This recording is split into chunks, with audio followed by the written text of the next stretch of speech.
नमस्कार. आजच्या व्हिडिओमध्ये मी तुम्हाला पौष महिन्यात दर रविवारी केल्या जाणाऱ्या सूर्यनारायणाच्या व्रताची कथा सांगणार आहे.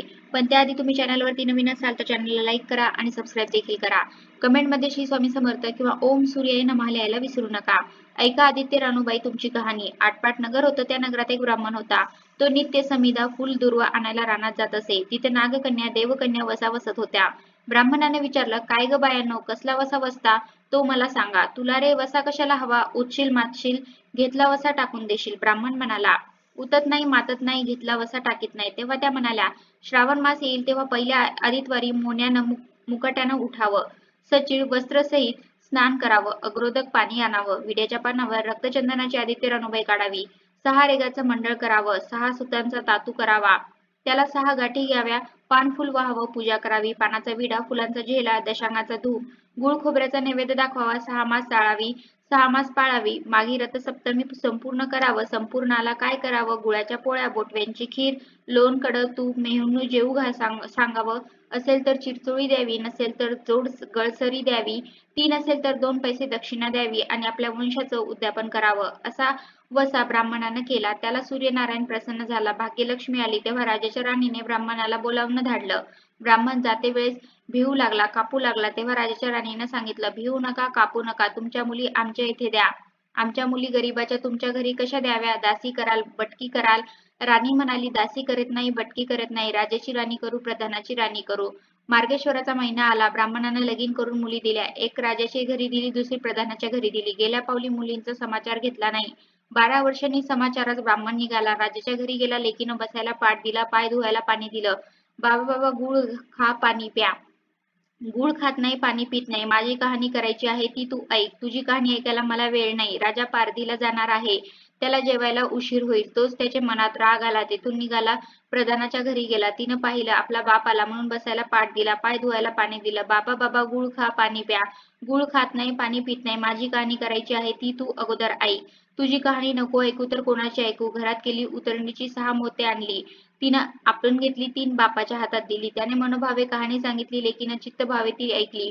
नंतर जेवून खाऊन बाप आपल्या घरी आला. बायकोनं विचारलं, मुलीचा समाचार कसा आहे? जिनं कहाणी ऐकली नाही ती दारिद्र्याने पिडली, दुःखानं व्यापली. राजा मुलकावर निघून गेला. जिनं कहाणी ऐकली होती ती भाग्यानं नांदत आहे. इकडे दरिद्री जी झाली होती तिनं आपल्या लेकाला सांगितले, मावशी गणगोर नांदत आहे, तिकडे जाऊन काही दिलं तर घेऊन ये. पहिल्या आदितवारी पहिला मुलगा उठला. तळ्याच्या पाळी जाऊन उभा राहिला. अगं अगं दासींनो, तुम्ही दासी कोणाच्या? आम्ही दासी प्रधानाच्या. प्रधानाच्या राणीला जाऊन सांग, तुमच्या बहिणीचा मुलगा आला आहे. कसा आला आहे? तळ्याच्या पाळीला उभा राहिला. परसदारान घेऊन या. परसदारानं घेऊन आल्या. नाहू माखू घातलं, पितांबर नेसायला दिला, जेवू खाऊ घातलं, कोहळा पोखरला, होन मोहरा भरल्या. वाटेस आपला जाऊ लागला. तो सूर्यनारायण माळ्याच्या रूपानं आला. हातीचा कोहळा काढून नेला. घरी गेला. आईनं विचारलं, काय रे बाबा, मावशीनं काय दिलं? देवी दिले, कर्मानं नेलं. कर्माचं फळ पुढं उभं राहिलं. मावशीनं दिलं होतं पण सर्व गेलं. पुढे दुसऱ्या आदितवारी दुसरा मुलगा गेला. तळ्याच्या पाळी जाऊन उभा राहिला. अगं अगं दासींनो, तुम्ही दासी कोणाच्या? आम्ही दासी प्रधानाच्या. प्रधानाच्या राणीला निरोप सांगा. त्यांनी सांगितला. मग प्रधानाच्या राणीनं त्याला घरी नेऊन नाहू माखू घातलं, पितांबर नेसायला दिला, जेवू खाऊ घातलं, काठी पोखरून होना मोहरांनी भरून दिलं. बाबा ठेवू नको, विसरू नको, जतन करून घरी घेऊन जा म्हणून सांगितलं. वाटेत सूर्यनारायण गुराख्याच्या रूपानं आला. हातची काठी घेऊन काढून घेतली. घरी गेला. झालेली गोष्ट राणीला सांगितली. देवे दिलं ते सर्व कर्मानं नेलं. पुढं तिसऱ्या आदितवारी तिसरा मुलगा गेला. तळ्याच्या पाळी उभा राहिला. त्यालाही पाहिल्यासारखं प्रधानाने घरी नेऊन माखू घातलं, पितांबर नेसायला दिला, जेवू खाऊ घातलं, नारळ पोखरून होन मोहरांनी भरून दिला. ठेवू नको, विसरू नको म्हणून सांगितलं. घरी जाताना विहिरीत उतरला. तो गडबडून विहिरीत पडला. घरी गेला. आईनं विचारलं, काय रे बाबा, मावशीनं काय दिलं? आई ग, मावशीनं दिलं पण देवानं ते सर्व बुडालं. चौथ्या आदितवारी चौथा मुलगा गेला. तळ्याच्या पाळी उभा राहिला. त्यालाही प्रधानाच्या राणीनं घरी नेऊन नाहू माखू घातलं, पितांबर नेसायला दिलं, जेवू घातलं, खाऊ घातलं, त्याला दह्याची शिदोरी होनामोरा घालून बरोबर दिली. सूर्यनारायण घारीच्या रूपानं आला. हातची शिदोरी घेऊन गेला.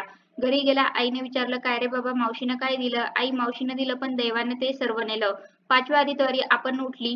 तळ्याच्या पाळी उभी राहिली. दासीने तिचा निरोप तिच्या बहिणीला सांगितला. बहिणीनं तिलाही परतदारानं घरी नेलं. नाहू घातलं, माखू घातलं, पाटाचं बसायला दिलं.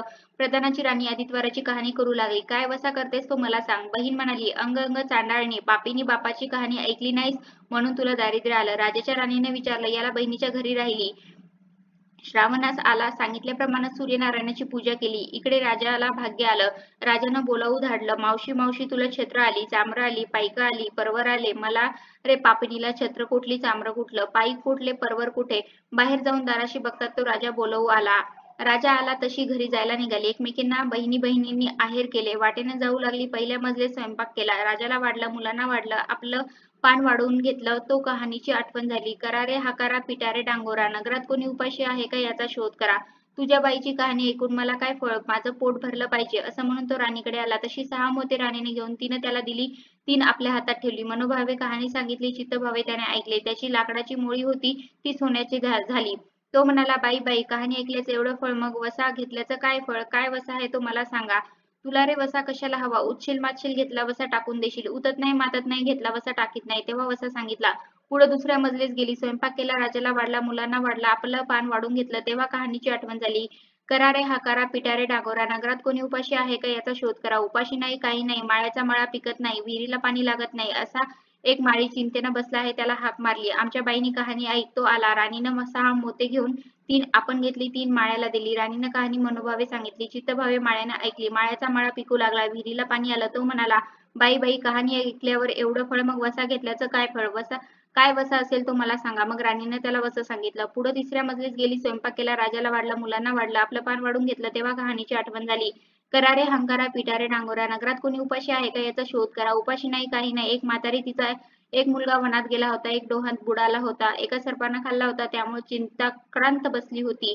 तिला म्हणाले, आमच्या बाईची कहाणी ऐकू. ती म्हणाली, कहाणी ऐकून मी काय करू, मी मुलांसाठी रडते आहे. बरं येते. मग ती राणीकडे आली. राणीनं पहिल्याप्रमाणे तिला कहाणी सांगितली. तिनं चित्तभावे ऐकली. तिचा मुलगा वनात गेला होता, तो आला. डोहात बुडाला होता, तो आला. सर्पानं खाल्ला होता, तो आला.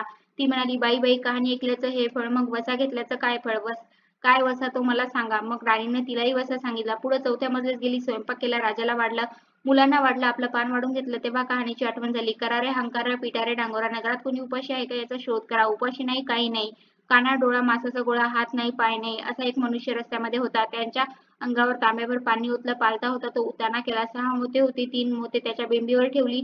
3 मोते आपण घेतली. राणीनं मनोभावे कहाणी सांगितली. ती त्यानं ऐकली. त्याला हात पाय आले. देह दिव्य झाला. तो म्हणाला, कहाणी ऐकल्याचं एवढं फळ, मग वसा घेतल्याचं काय फळ, काय वसा तो मला सांगा. मग राणीनं त्याला वसा सांगितला. 5व्या मुक्कामाला घरी आली. स्वयंपाक केला. सूर्यनारायण जेवायला आले. 7ही दरवाजे उघडले. लोह गंगा पाणी तापवलं. पडरस पक्वान जेवायला केली. सूर्यनारायण भोजनाला बसले. त्यांना पहिला घासाला केस लागला. ते म्हणाले, अगं कोणाच्या बापणीचा केस आहे. राजाला राणीला 12 वर्ष दारिद्र्य आलं होतं. तिनं आदित्यवारी वळचळणीखाली बसून केस विंचरले. काव चवाळ डोईंचा केस वळचळणीची काठी डाव्या खांद्यावरून वेशीबाहेर टाकून दे. राजाच्या राणीला सूर्यनारायणचा कोप झाला. तसा कोणाला होऊ नये.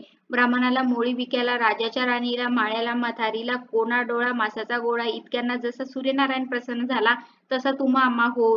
ही 60 उताराची कहाणी. 5 उतारी सुफळ संपूर्ण. आजच्या व्हिडिओमध्ये मी तुम्हाला पौष महिन्यात दर रविवारी केल्या जाणाऱ्या सूर्यनारायणाच्या व्रताची कथा सांगितली आहे. कसा वाटला तुम्हाला माझा आजचा व्हिडिओ, कमेंट करून नक्की सांगा. धन्यवाद.